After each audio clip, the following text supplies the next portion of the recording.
7절에 나오는 말씀이죠. 교회에서 사람만큼 많이 듣게 되는 말이 바로 무엇일까요?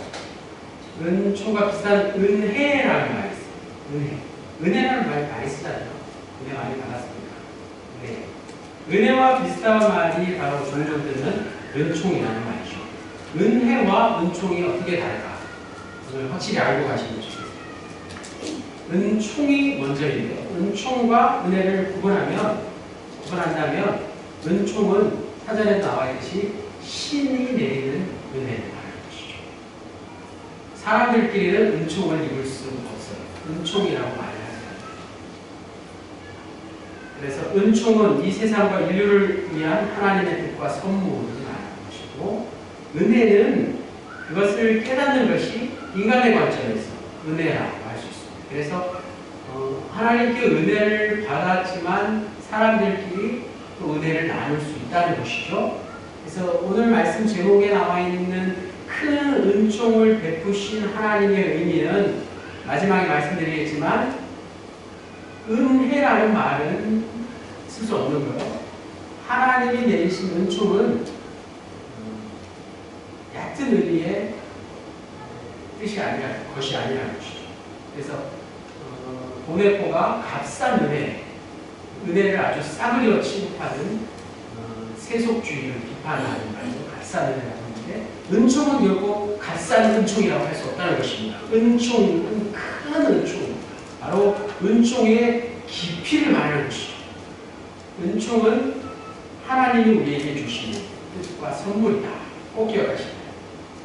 자, 오늘 본문 이사야 63장 7절에서 9절 이하 14절까지가 바로 한 단락을 이루고 있죠. 그래서 표제에도 이스라엘이 베푸신 은총이라고 나와 있습니다. 이스라엘 사람들이 부르는 찬송시라고 할 수 있습니다. 내용과 형식이 시편과 비슷하지 않습니까? 다 끝까지 꼭 읽어보십시오. 중요한 것은 이 노래가 언제적 들려졌냐 하는 게 중요한 것입니다. 우리가 구약의 역사 연대기 가운데 꼭 기억해야 할 연도가 있는데요. 바로 기원전 587년. 기원전 587년 6년. 학자마다 다르긴 한데 바로 그때 무슨 때죠? 무슨 일이 일어났죠? 기원전 587년에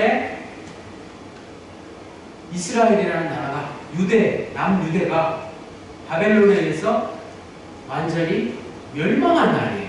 우리나라로 말하면 1910년 한일 합방 한 해와 같은 거죠. 587년은 이스라엘이 이제 더 이상 지구상에 존재하지 않게 된 날이라는 뜻이죠. 물론 그 이후에도 이스라엘은 바사와 로마인들까지 계속된 열강들의 침략을 받게 되었습니다. 한마디로 나라를 잃고 폐허가 된 그 순간에 오늘 이사야 선지자가 전하는 메시지는 어떤 내용인가요? 절망에 빠져 있어야 할 그 순간에 어떻게 하고 있다고요? 하나님을 찬양하고 있다는 것입니다.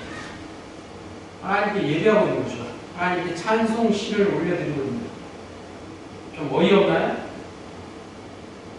이 노래뿐만 아니라 많은 문서들이 바로 기원전 587년을 전후로 쓰여지고 기록되고 지금 구약 성경에 그대로 전해지고 있다는 사실이죠. 이사야, 예레미야, 에스겔, 또 스가랴, 하바국, 말라기 이르기까지 그 소서진자 모든 선지자들이 활동했던 시기가 언제라고요? 기원전 587년 바벨론의 침략 이후로 나라를 잃고 절망 가운데 빠져 있을 때 이러한 구약 성경의 기록들이 남겨졌다는 사실. 놀랍지 않습니까? 무엇을 말하라는 것일까요? 실제로 현장에서는 그 당시 기원전 587년에 백성들의 모습은 어땠을까요? 말이 찬송시지, 말이 찬양이지 하나님을 원망하지 않았어요. 사람은 원래 고통의 시절에 두 가지 모습을 보는 거죠. 하나님을 원망합니다. 때로는 이사야 선지자처럼 하나님을 찬양합니다. 그런데 놀랍게도 사람이라는 존재는 고통이 크게 당했을 때, 즉 죽음 앞에 있을 때 가장 근본적인 질문을 한다는 사실입니다. 그 질문이 무엇일까요? 하나님이 나와 함께 하시니 하나님은 과연 살아계시느냐? 이런 질문이죠. 그래서 하나님이 살아계신다는 사실이 믿어지지 않는다고 할지언정 하나님께 기도하는 인간의 본성입니다. 오늘 우리에게도 동일한 질문이 주어졌다는 사실. 하나님을 믿는 우리에게도 여전히 불행이 찾아옵니다. 재난이 찾아옵니다. 피할 자가 없습니다. 불치병에 걸리기도 하고 사업에 실패하기도 하고 사랑하는 이와 헤어지기도 합니다. 얼마나 슬픈 일입니까? 이와 같이 하나님이 함께 하신다는 사실을 도저히 확인하기 어려운 상황에 내던져지는 게 바로 그리스도인들을 포함한 우리의 인생살이라는 사실. 그것에서 예외인 사람, 한 사람도 없습니다. 그런데 놀랍게도 아이러니하게도 종교 생활을 열심히 하는 사람들은 이런 상황이 찾아오는 것을 잘 이해하지 못합니다. 나에게는 그런 재난이 찾아오지 않을 것이다.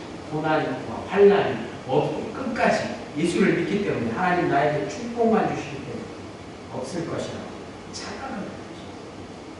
아니 대부분의 사람들이 이러한 상황을 벗어나려고 영으로 종교 생활을 하려는지도 모릅니다. 그러다가 말 그대로 교회 생활, 그리고 종교 생활은 끝나고 마는 것입니다. 오늘 우리의 모습과 비교해 보겠습니다. 내가 지금 종교 생활을 하고 있는 건지 무엇을 하고 있는 건지 본문 7절을 읽어보겠습니다. 다 같이 이사야 63장 7절 읽겠습니다. 시작.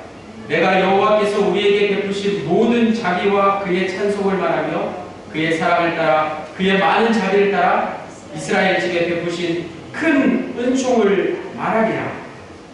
이사야의 말이죠. 여기서 내는 나는 이사야입니다. 이사야가 무엇을 말한다고요? 나라가 망했는데 이스라엘 집에 베푸신 은총을 말합니다. 은총은 하나님께 베푸신 은총. 늘 그렇듯이 이사야는 고난의 시절에 역설적으로 하나님의 자비를 말합니다. 유대 민족이 완전히 역사에서 사라지느냐 마느냐 거의 사라진 상황이죠. 절체절명의 상황에서 여호와의 자비와 은총을 거론한다는 것은 아무리 문학적인 표현이다 할지언정 앞서 말씀드린 대로 잘 이해가 가지 않습니다. 이것이 바로 유대 선지자들을 비롯한 유대인들의 신앙이라는 사실이죠. 유대인들이 지금도 여전히 이러한 신앙으로 살고 있다는 것입니다. 그들은 고난이 심하면 심할수록 하나님의 은총을 더 절실하게 노래했습니다. 제2차 세계대전 때 나치에 의해서 600만 명의 유대인들이 학살을 당할 때도 하나님을 찬양하는 노래했습니다. 훨씬 그보다도 오래전 다윗이나 오늘 본문을 기록한 이사야나 예레미야나 에스겔을 비롯한 그들의 후손까지 오늘날 유대인에 이르기까지 그들은 어떤 상황 속에서도 끊임없이 하나님의 은총에 매달렸습니다. 하나님의 큰 은총에 매달린다는 사실을 잘 생각해 보십시오. 그러한 조력으로 수천 년 동안 계속된 고난의 역사를 지금껏 잘 버텨내고 이제는 당당히 세계에서 유대인 하면은 부와 모든 것을 누리는, 그렇죠? 경제권을 장악하고 우리 다 유대인 아니겠습니까? 그런 하나님의 은총에 대해서 이사야 선지자가 구체적으로 다음과 같이 설명하고 있어요. 하나님의 은총이란 도대체 무엇인가? 8절에 그가 말씀하시되 그들은 실로 나의 백성이요 거짓을 행하지 아니하는 자녀라 하시고 그들의 구원자가 되사 그들의 구원자가 되사 하나님이 하신 말씀입니다. 놀랍게도 하나님은 이스라엘 백성들을 향해서 그들은 나의 백성이라고 인정하셨다는 사실입니다. 그들은 거짓을 행하지 않는 자녀라, 내 사랑하는 자녀라고 말씀하신 것과 같습니다. 이 말도 좀 이상하지 않습니까? 우리가 잘 알고 있듯이 불순종한 이스라엘의 역사를 우리가 너무나 잘 알고 있는데 실상 하나님은 이스라엘을 자신의 백성, 즉 자신의 자녀로 인정하셨다. 대반전의 말씀, 놀라운 말씀 아니겠습니까? 하나님이 이스라엘 백성을 선택하셨다는 뜻과 그들을 여전히 사랑하신다는 말씀이 이해가 되시나요? 하나님이 이스라엘 백성을 선택하셨다는 것은 이스라엘의 생각뿐만 아니라 하나님의 생각과 일치한다는 놀라운 사실을 이사야 선지자도 전하고 있습니다. 따라서 바벨론 포로기는 이스라엘에게 결정적으로 매우 중요한 사건입니다. 이스라엘이 하나님의 백성이다 라고 깨달은 동시에 하나님께서도 이스라엘이 나의 사랑하는 백성이자 자녀이다 라고 말씀해 주신 것을 오늘 본문에서 말하고 있잖아요. 왜 그럴까요?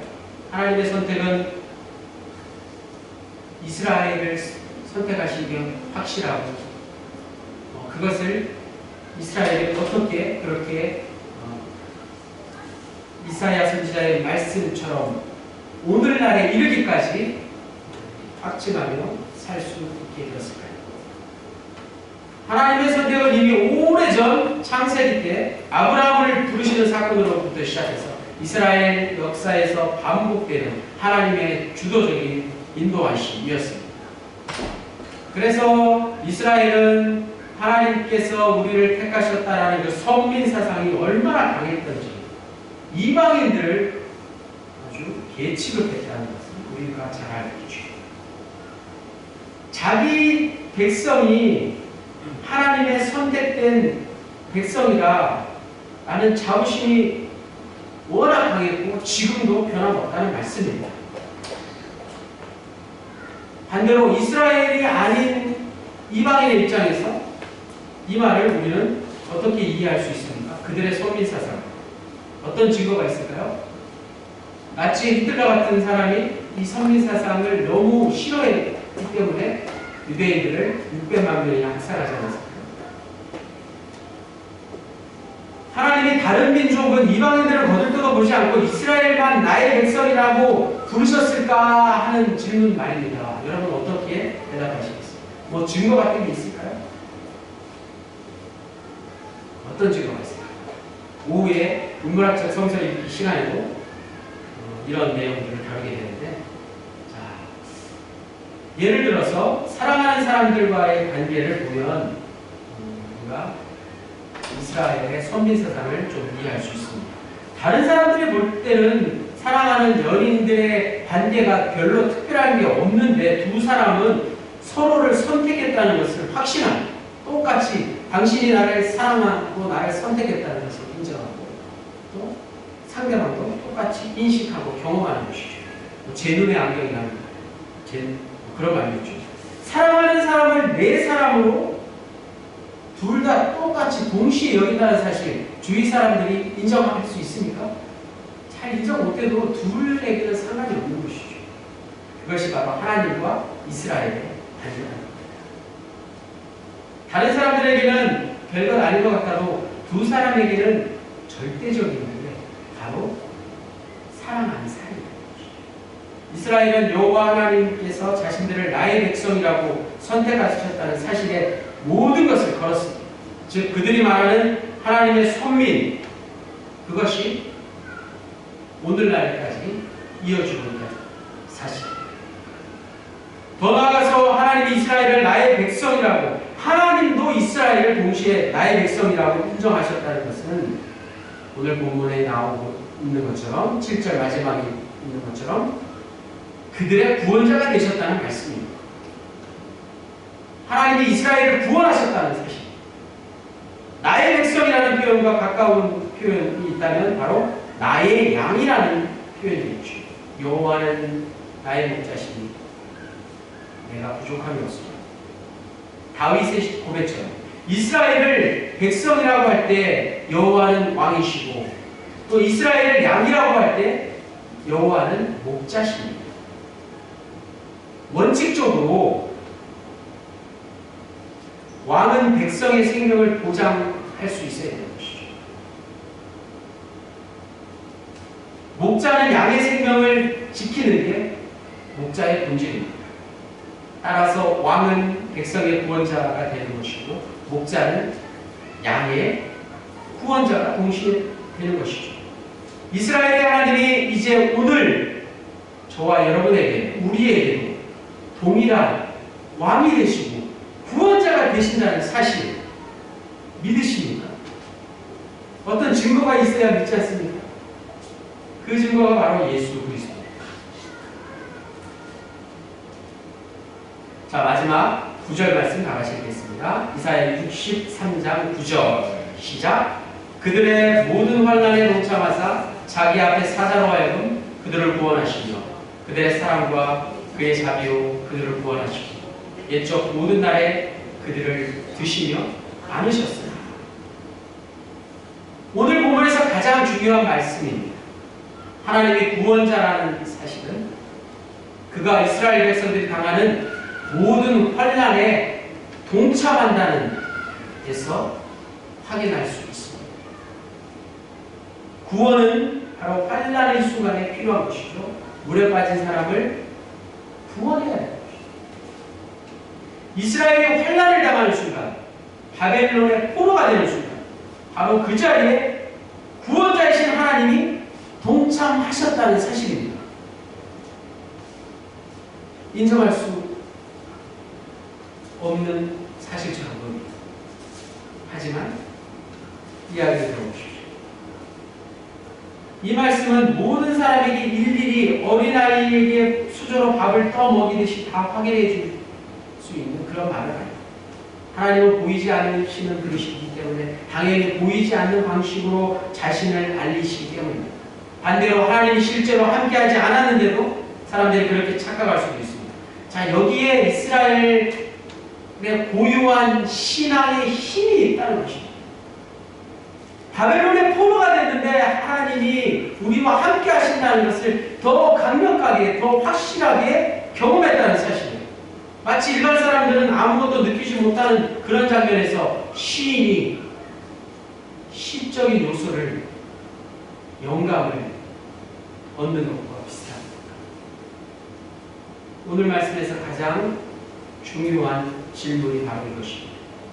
하나님이 이스라엘 백성들의 환난 가운데 동참하셨다는 사실을 이사야가 어떻게 알았을까?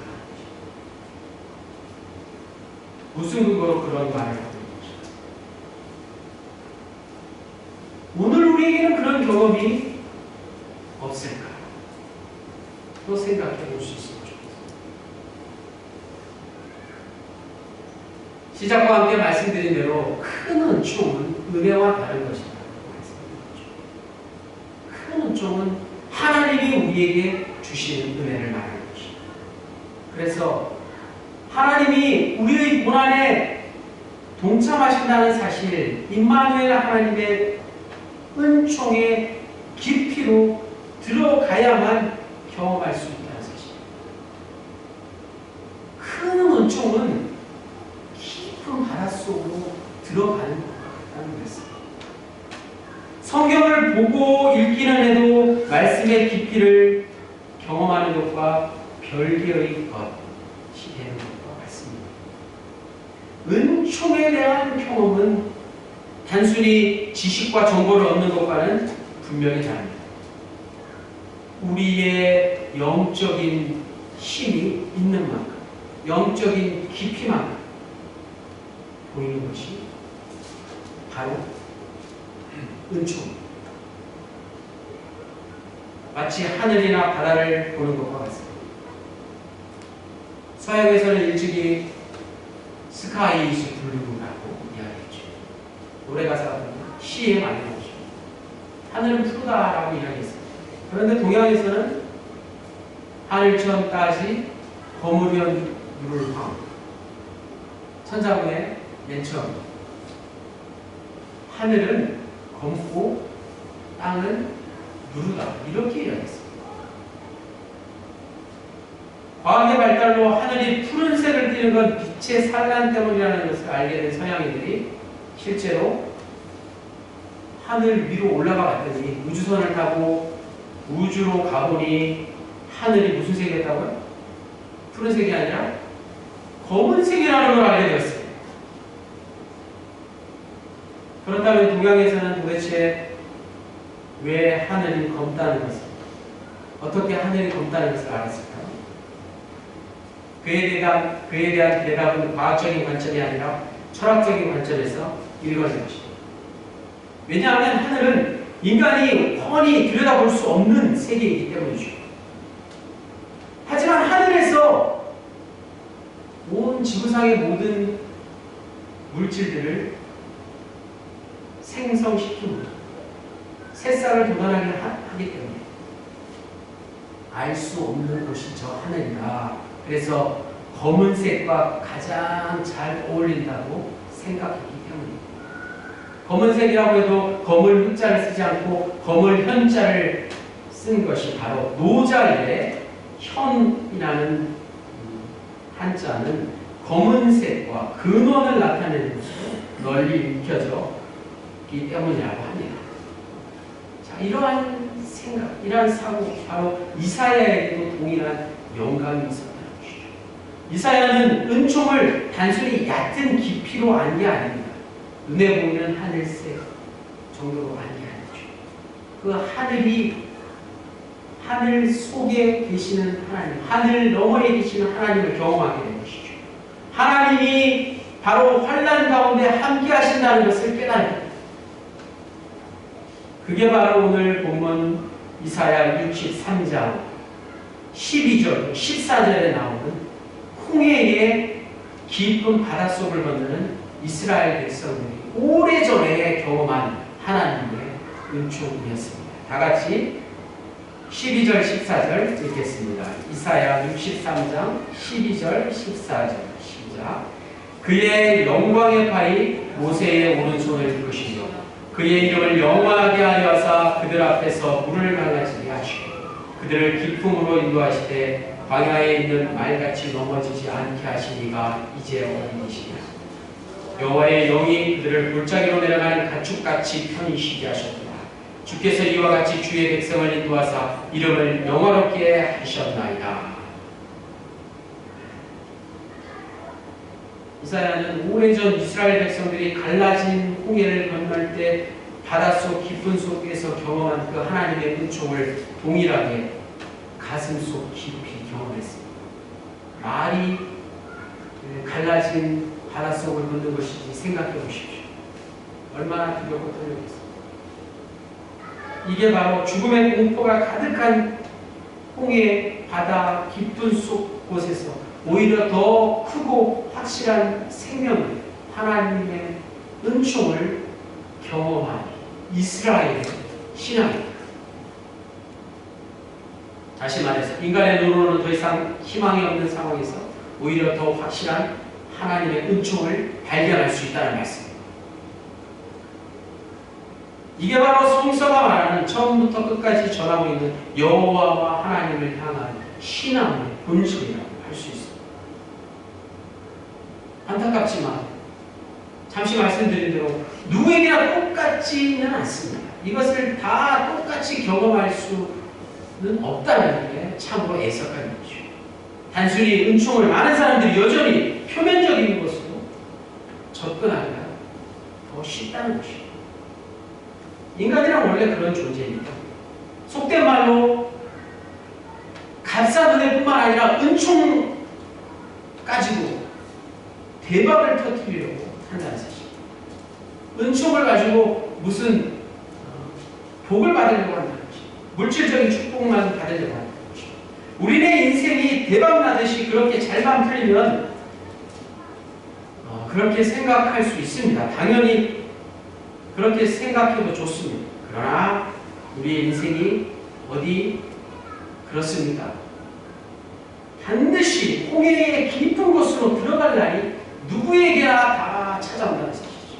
이미 찾아왔던 계시고 모든 희망이 끊기는 것 같은 절망의 순간이 누구에게나 찾아올 수 있다는 것입니다. 아무리 인생이 잘 풀려도 누구에게나 죽는 날이 오는 것과 같습니다. 그날이 바로 홍해의 깊은 바닷속으로 내려가는 그 순간인데 두려워할 게 전혀 없다는 사실. 평소에 그런 깊은 곳에 빠지는 것을 외면한 채 즐기는 것만 생각하면 죽음은 말 그대로 절망으로 다가올 것입니다. 죽음을 너무나도 두려워서 어쩔 줄 몰랄 것입니다. 그러나 살아있는 동안 절망의 깊은 곳에서 하나님의 큰 은총을 경험한 사람이라고 한다면 그 어느 곳에 가더라도 골짜기로 내려가는 가축처럼 오늘 본문에 나온 대로 편히 쉴 것에 대한 희망으로 가득하게 될 것입니다. 가장 확실한 것은 우리보다 먼저 홍해의 깊은 곳에 내려가신 분이 누구신가 하는 것이죠. 예수 그리스도가 그곳에 동일하게 내려가셨다는 사실. 그는 우리 모두가 기도하는 것처럼 장수하시고 오랫동안 안락하게 이 세상을 즐기며 살다가 가신 분이 아니지 않습니까? 불의의 사고를 당하거나 육신의 질병으로 죽으신 분도 아니십니다. 가장 저주스러운 저 십자가에 스스로 달려 죽으신 분이셨습니다. 그러나 예수님은 저주스러운 죽음을 자신의 뜻이 아니라 하나님의 뜻대로 받아들였습니다. 유명한 신학자가 이야기하기를 그분의 십자가 죽음 이후로 이 세상의 그 누구도 더 이상 혼자 고독하게 죽지 않게 되었다고 이야기합니다. 이 세상에 가장 고독하게 죽는 사람이 있다고 생각할 수 없다는 것입니다. 예수 그리스도가 가장 처절하게 고독하게 이미 죽으신 분이시기 때문입니다. 죽음이 결코 두렵지 않다는 게 아닙니다. 죽음이 고통스럽지 않다는 게 아닙니다. 그리스도인들에게 죽음은 바로 부활의 주님이 우리와 함께 하신다는 것입니다. 그러므로 큰 은총을 베푸신 하나님, 바로 예수 그리스도를 통해서 우리를 살리신 그 은총을 말하는 것입니다. 우리를 살리신 하나님의 은총은 죽음보다 더 깊은 것이었습니다. 지난 성탄절 새벽 MBC 성탄 특집 다큐 부활의 마지막 장면에 석학 이어령 교수가 이렇게 말씀하셨습니다. 안타깝지만 우리는 죽음이 죽은 시대를 살고 있다. 무슨 말이에요? 죽음을 너무 두려워한다. 전쟁 시기를 지난 분들은 전쟁 세대는 어릴 적에 신체를 많이 보았다고요. 그리고 병으로 죽는 사람의 모습을 많이 보았죠. 또 이렇게 장면에서 시신을 많이 어릴 적에 보아왔죠. 죽음이 굉장히 익숙했던 것이죠. 그런데 요즘 누가 그 죽은 시체를 보게 합니까? 죽음이 죽은 시대를 살아가니까 죽음이 두려울 수밖에 없는 것이죠. 이 말은 그리스도인이라면 죽음을 바로 알고 죽음을 살리는 시대를 살아야 한다는 뜻 아니겠습니까? 깊고 넓은 샘물을 주일학교 노래가 있어요. 저 어릴 적에 많이 불렀는데 가사가 이게 다요. 과연 깊고 넓은 게 무엇인가 생각해봤어요. 말씀을 준비하면서 우리에게는 하나님의 은총이 가장 깊고도 넓고도 깊고 넓은 것이다. 생각해 보십시오. 성탄절을 지낸 우리가 예수 그리스도를 인해서 얼마나 기뻐했습니까? 그러나 그 기쁨이 단 한 번으로 끝난다면 얼마나 허무합니까? 일회용 기쁨을 누리는 것을 은총이라고 말할 수 없습니다. 그보다 더 큰 기쁨은 아기 예수의 탄생으로 말미암아 예수 그리스도의 십자가와 부활이 우리에게 더 큰 은총이 되었다는 사실입니다. 하나님의 은총이 얼마나 깊고도 넓고도 깊고 넓은지 생각해 보십시오. 각자의 몫입니다. 여러분의 삶에 큰 은총을 베푸시는 하나님을 경험해 보십시오. 은총은 희망이 없는 곳에, 즉 죽음의 공포가 가득한 곳에 더 확실해진다는 사실을 붙들고 놓지 마십시오. 하나님을 저버리고 나라가 망한 이스라엘 백성을 생각해 보십시오. 오늘 본문의 이스라엘 백성은 바벨론의 포로가 되어서 비로소 하나님의 큰 은총을 깨달았다는 사실입니다. 지금 이 순간 우리도 마찬가지입니다. 우리의 삶이 평화롭고 안락하고 모든 게 잘 풀릴 때보다 더 절망적이고 힘이 들 때 큰 은총이 분명히 우리에게 가까이 있다는 사실입니다. 하나님의 은총은 얕고 좁은 게 아니라 깊고도 넓은 것이기 때문에, 깊고도 넓고 깊고 넓은 주님의 은총을 경험할 수 있습니다. 샘물과 같이 흐르는 큰 은총을 베푸신 하나님을 날마다 경험하시는 저와 여러분 되시기를 간절히 축원합니다. 하나님 아버지 감사합니다. 2019년 마지막 주일 함께 예배를 드리면서 하나님의 은총을 깨달아 알게 하시니 감사합니다. 1년이라는 시간이 참으로 찰나와 같이 지나가듯이 하나님 안에서는 천년이라는 시간도 한순간 같고 한순간도 천년이 될 수 있습니다. 모든 시간이 하나님 안에 있기 때문에 시간을 초월하시는 하나님께 가까이 갈 때만이 이 땅에서의 시간들을 견뎌낼 수 있다는 사실을 지금 우리는 믿습니다. 주님께서 믿음의 조상들에게 그러하셨듯이 우리를 참된 구원의 길로 인도하여 주시기를 간절히 들고나옵니다. 예수 그리스도의 이름으로 기도하였습니다. 아멘. 자, 이제 다 함께 일어나셔서 순례자의 노래